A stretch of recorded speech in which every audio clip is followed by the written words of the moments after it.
द्या फोन.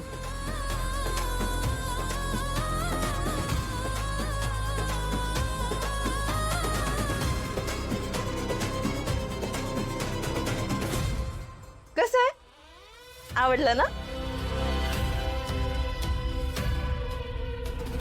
कसलं भारी आहे. कसं काय डोक्यात आलं बरं तुमच्या हे? म्हणजे मला जर कोणी सांगितलं असतं का नाही असं काहीतरी सरप्राईज कर, आठवडाभर विचार केला असता तरी मला हे सुचलं नसतं की मोबाईलच्या पाठीमागं असा दोघांचा फोटो लावायला. काय कसलं डोकं आहे तुमचं ना. कौतुक करावं थोडं खरंच कमी आहे. चला पैसे घेऊन या आपण. अहो थांबा, अजून संपलं नाहीये. थांबा थांबा थांबा.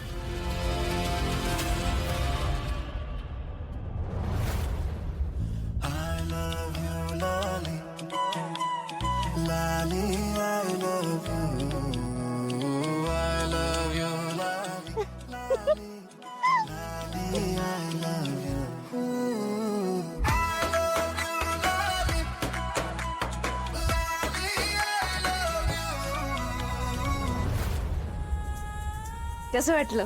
बारे, आजपर्यंत एवढ्या बायका आयुष्यात आल्या पण एवढं इरिटेट नाही केलं कोणी.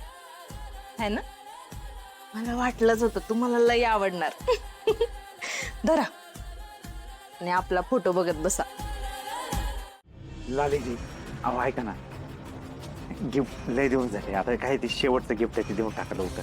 शेवटचं कुठला? पैसे पैसे देणार होता ना, ते कुठे ठेवलं ते सांगा, आपण घेऊन येऊ. चला चला लगेच घेऊन येऊ आपण. पैसे एकदम सुरक्षित आहेत आणि आता ते आपलेच आहेत आणि मी ते तुम्हालाच देणार. तुम्ही एवढी घाई का करताय? घरात बघितलं ना केवढी कामं पडलेत, कपडे पडलेत अजून, ते पण धुवावे लागणार आहेत. काय मुद्दाम चाललंय का तुमचं हे सगळं? मुद्दाम मला कामं सांगताय? चहा काय बनवायला सांगितलं, जेवण आणून द्या म्हणताय, भांडी घासून घेतली, काय घरगडी समजताय मला? मग मी पण काय फक्त कामासाठी आणलेली बाई वाटली तुम्हाला? बायको आहे ना तुमची, प्रेम करते मी तुमच्यावर. तुम्ही काय केलं? माझ्या प्रेमाचा अपमान केलात. कशासाठी? पैशांसाठी. परक्या पोरींच्या नादाला लागलात. माझ्यापेक्षा जास्त त्या पैशावर प्रेम आहे ना तुमचं, मग ते पैसे मी सहज कसं तुमच्या हातात देईन? अहो मी पैशांसाठी म्हणतच नाही लालीजी, मला नकोच आहेत पैसे. मला कशाला पाहिजेत? अहो आपल्याला आपल्या सुखी संसारासाठी, तुमच्या उज्ज्वल भविष्यासाठी पैसे. बस बस बस, येडी वाटते का तुम्हाला की असं काहीतरी बोलायला आणि मी घोळात येईन तुमच्या? बाकीच्या बायकांना जसं समजताय ना तसं मला समजायची चूक करू नका.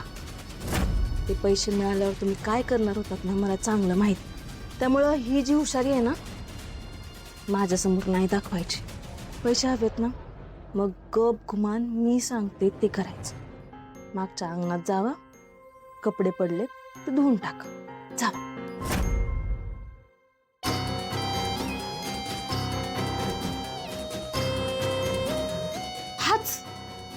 हाच राग त्या कपड्यांवर काढा. जा जा जा जा. अहो जावा.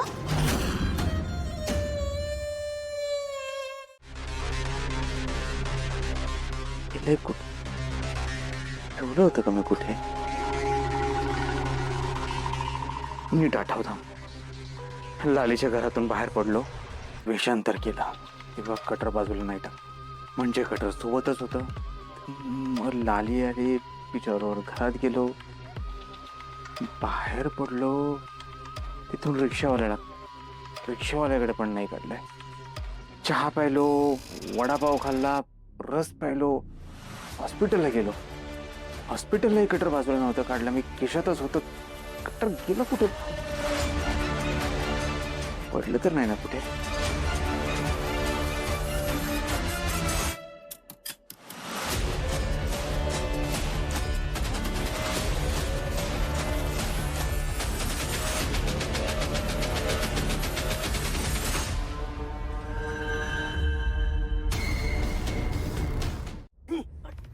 सकाळ सकाळ माझ्या भावनी वाटत. उतर खाली, उतर. जा तिथं वाज घेऊन जा.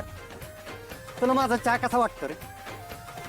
कशाला उगाच सकाळ सकाळ खरं बोलायला होतं? ए अरे म्हणजे चांगलंच आहे. अरे काय बोलतो तू पण? अरे तुझ्या चहाला तोड आहे का? हा, अरे मी तर म्हणतो की कुतुब मिनार बांधल्यावर त्या गावंड्याचं कसं हात कापलं होतं, तर या आपल्या लक्यानं चहा बनवून झाल्यावर या लक्याचं हात कापून टाकलं पाहिजे. अरे हात म्हटलाय हात आणि कुतुब मिनार नसतं ताजमहाल असतं. आणि होय रे लक्या, तुला काय झालंय सकाळ धरणं त्या झुंजारला एवढं का पाणी लावायला लागलाय? कसं आहे, झुंजार मित्र आहे ना आपला, मग झुंजार काय करेल त्याच्या चॅनलवर माझ्या चहाची जाहिरात करेल ना. काय झुंजार? ओय खबरदार, तुला वाटलो कोण मी? जाहिरातीसाठी पैसे कमवायसाठी करतो का मी पत्रकारिता? अरे हाडाचा पत्रकार आहे मी. लावा ताकद. ठीक आहे, मग लावा ताकद, द्या माझी उधारी. बघितलं कसं चिडतंय लगेच. अरे पैशासाठी नाही, मैत्रीसाठी करणार आहे मी. अमिताभ, कॅमेरा सुरू कर. तर नमस्कार, मी पत्रकार झुंजार आपल्या सर्वांचं स्वागत करतो या ठिकाणी. आणि आपण आज आलोय आपल्या गावातील सुप्रसिद्ध चहा लक्की चहा यांच्या टपरीवर. आपल्या लक्कीचा चहा म्हणजे काय साधा सुद्धा चहा नाही. लक्कीचा चहा म्हणजे गावात नाही, तालुक्यात नाही, जिल्ह्यात नाही, तर जगभरात प्रसिद्ध आहे. तर आपल्या लक्कीचा चहा प्यायला कोण येत नाही? म्हणजे कोण कोण येत नाही? लांबनं लांबनं लोक येतात. पण त्या चहाचं नाव त्यांनी घंटा चहावालं ठेवलं. तर हे नाव त्यांनी का ठेवलं आपण थेट आपल्या लक्कीलाच विचारूया. या तर लक्की, का ठेवलं तुम्ही तुमच्या चहाचं नाव घंटा चहा? काय नाही, ए राहू दे, मग चल बंद कर चल. सांगतोय मी. तर सांगत आहेत ते. मग त्याचं काय झालं, अख्खं गाव मला म्हणायचं ठेवला क्या त्याच्या आयुष्यात घंटा काय करू शकणार नाही. मग माझ्या लक्षात आलं, मग मी चहाची टपरी टाकली आणि त्याचं नाव ठेवलं घंटा स्पेशल. तर आपण आपल्या गावातील इतर लोकांनाही विचारूया की त्यांचं काय मत आहे घंटा चहावाल्यासाठी. या